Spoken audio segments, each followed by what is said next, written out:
Welcome to the deep dive. Today we're tackling, well, a real classic. A puzzle that's been debated by philosophers, AI folks, everyone really, for decades. What if a machine could act like it understands perfectly, but inside? There's nothing really there, just rules. We're stepping right into that with John Searle's famous Chinese room argument. Our mission today. To really unpack it, get into its core claims, the big questions it raises, and then, look at the pushback, the objections, the counter-arguments. It got pretty heated. We've been digging into Searle.pdf, which has his original ideas, and the critiques, too.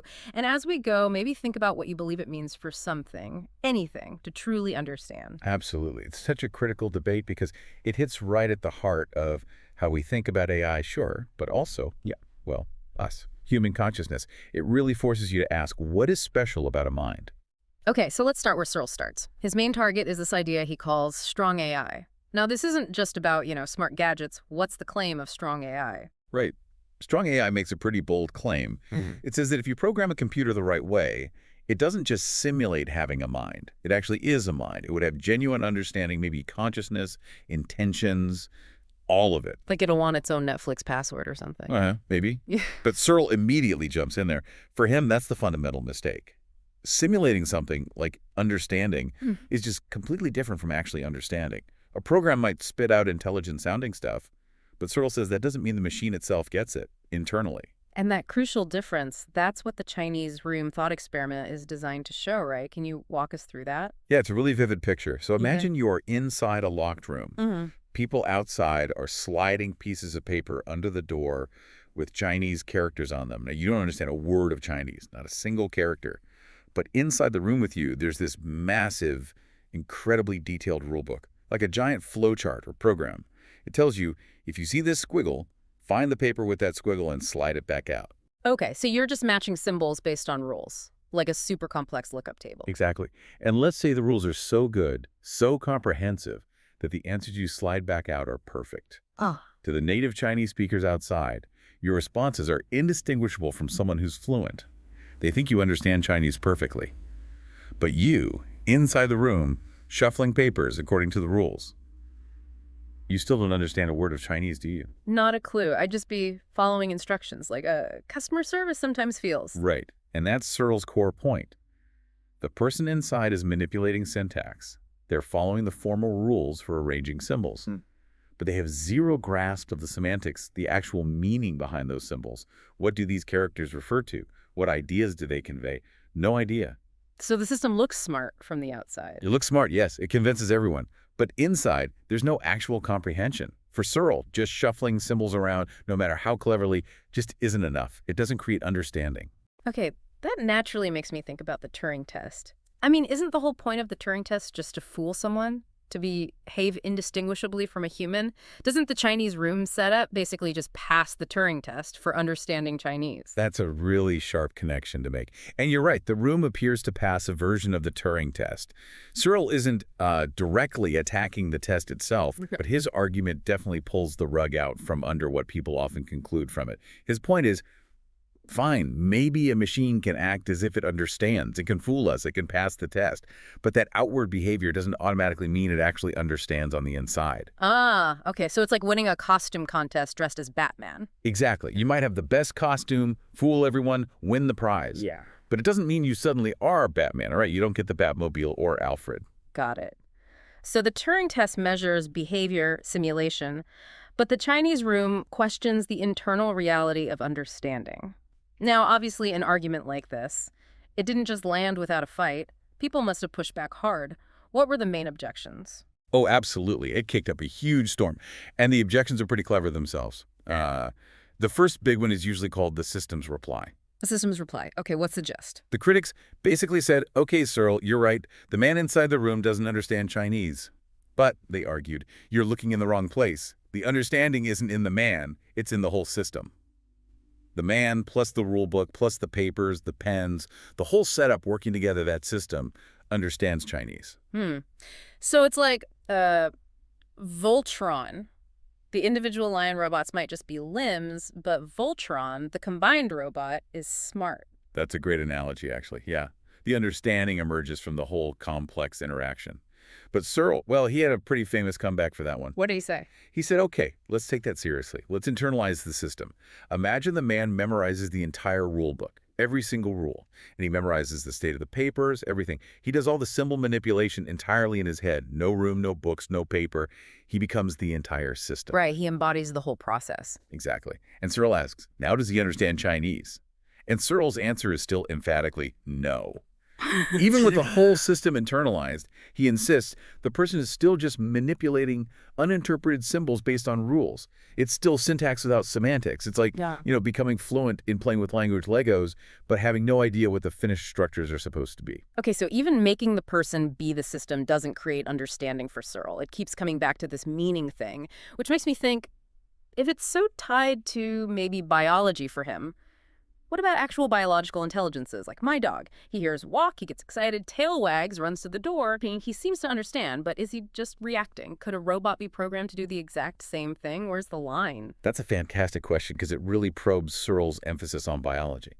Now, Searle is perfectly happy to grant that animals, like dogs, do have real minds. They have genuine mental states, excitement, fear, recognition. They understand in some way. Okay, so dogs get a pass. They get a pass, yes.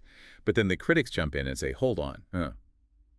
Maybe consciousness and understanding aren't all or nothing. Maybe it's a spectrum. If your dog gets, let's say, partial credit for having a mind, because it's biological, why couldn't a really complex, sophisticated AI and AGI also land somewhere on that spectrum? Maybe it wouldn't understand like a human, but maybe it'd understand something. Why rule it out just because it's not made of meat? So Searle's view comes across as a bit, biologically chauvinistic, like no meat, no mind. That's how some critics frame it, yeah. Yeah. He definitely emphasizes that mental states, for him, depend on the actual physical, chemical, biological properties of brains. The specific causal powers of brain matter are essential, he thinks, not just the pattern of computation. Interesting. Okay, so the system as a whole doesn't cut it. Biology seems key. What was the next major challenge? The next one was the robot reply. This tries to address the lack of connection to the world in the original room. Critics said, okay, what if the Chinese room isn't just a room? What if it's inside a robot? And this robot has sensors, cameras, microphones, touch sensors. It can move around, interact with the world. So now the symbols being manipulated inside aren't just abstract. They could be linked via the robot's sensors and actions to actual objects and events in the world. Ah, like Wally with a built-in Chinese rulebook. It sees a chair. The sensors trigger some process. The rulebook links the chair symbol to other symbols. It can interact. Does that give it understanding? You'd think that might sway him, giving it grounding in the real world. But Searle's response was, again, quite consistent. He argued, essentially, that it's still just more syntax. Sure, you've added inputs from cameras and outputs to motors, but the person, or the CPU inside, is still just shuffling symbols according to the rules in the book. Those inputs from the sensors are just more symbols coming in, and the outputs to the motors are just more symbols going out. The core process remains symbol manipulation without semantic understanding. Adding perception and action for Searle doesn't magically create the meaning inside the system. Wow, he really sticks to his guns on this syntax versus semantics point. It seems almost unshakable for him. It really is the core of his argument. Which leads us to perhaps the most ambitious objection, the brain simulator reply. Okay, what's that one? Sounds serious. This one goes for the ultimate mimicry, proponents said. Forget the simple rulebook. What if we simulate the entire brain of a native Chinese speaker? Neuron by neuron, synapse by synapse. We model every single firing, every connection, perfectly in a computer. Surely that simulation would have to understand Chinese, right? It's functionally identical to a brain that understands. That sounds pretty compelling. It's like, I mean, if I could simulate every single molecule in a glass of wine and its interactions, wouldn't the simulation be intoxicating? Or, have the properties of wine? That's a perfect analogy, and it's very close to the one Searle himself uses. His response is famously clear. Simulating a thing isn't the same as being the thing. He says, look, you can simulate a rainstorm on a computer, down to the last drop, but the simulation won't make you wet. You can simulate digestion perfectly, model every enzyme, but it won't nourish you. So simulating the neural processes of understanding Chinese doesn't mean the simulation itself understands. It's just a model, a pattern. It lacks the actual causal powers of the real biological brain. Simulation isn't duplication. Okay. Yeah, that's a powerful point. But All right, what if we stop trying to copy us?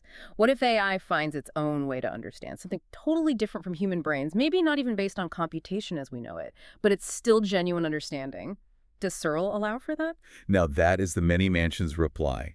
And it's a really interesting point. It basically suggests maybe AI understanding won't look like ours. Maybe it won't be biological carbon-based, but it could still be real, just different, living in a different mansion of intelligence, so to speak. Does Searle shoot that down too? Here's where it gets nuanced. Surprisingly, maybe. Searle actually does allow for this possibility, in principle. He accepts that machines could potentially think or understand. However, and this is the crucial Searle caveat, he insists it wouldn't be simply because they are running a computer program, manipulating symbols. If a machine were to genuinely understand, it would need to have, in his words, the right causal powers, comparable to the powers of the human brain, even if achieved through different means. It would require something fundamentally new, not just more complex programming. So the door's not completely locked on AI understanding. Yeah. It just has a really, really picky bouncer who's looking for these specific causal powers, whatever they might be, not just symbol crunching. That's a very good way to put it, yeah. For Searle, it always comes back to that distinction. Programs shuffle symbols, syntax. Minds grasp meaning, semantics. Understanding for him isn't just about function, about inputs and outputs. It involves intention, awareness, meaning, and maybe, yeah, something rooted in our specific biological makeup. Something, well, maybe irreducibly weird, as you put it earlier, about consciousness. So when you boil it all down, the Chinese room is less about definitively proving machines can't think, and maybe more about forcing us to be really, really careful about what we mean by thinking or understanding in the first place. Even with today's incredibly sophisticated AI, like large language models that sound so human, Searle's argument is like this nagging voice saying, yeah, but doesn't know what it's talking about. Exactly. It constantly challenges us. Are we measuring real understanding or just extremely convincing mimicry? Is behavioral equivalence enough? Searle forces us to confront that maybe, just maybe, there's more to mind than computation. It highlights that the definition of understanding itself is still kind of up for grabs, isn't it? Very much so. There's no easy answer here. And Searle's argument ensures the conversation stays complex and, frankly, fascinating. It's far from over. Right.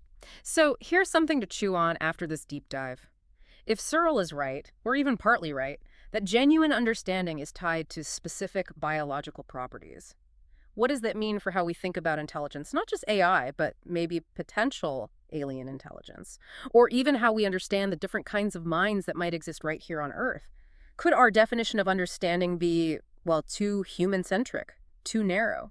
Those are precisely the kinds of profound questions this thought experiment pushes us towards. Keep wrestling with them. The nature of mind is maybe the biggest puzzle there is. Absolutely. Well, thank you for joining us on this deep dive into the Chinese room. Lots to think about.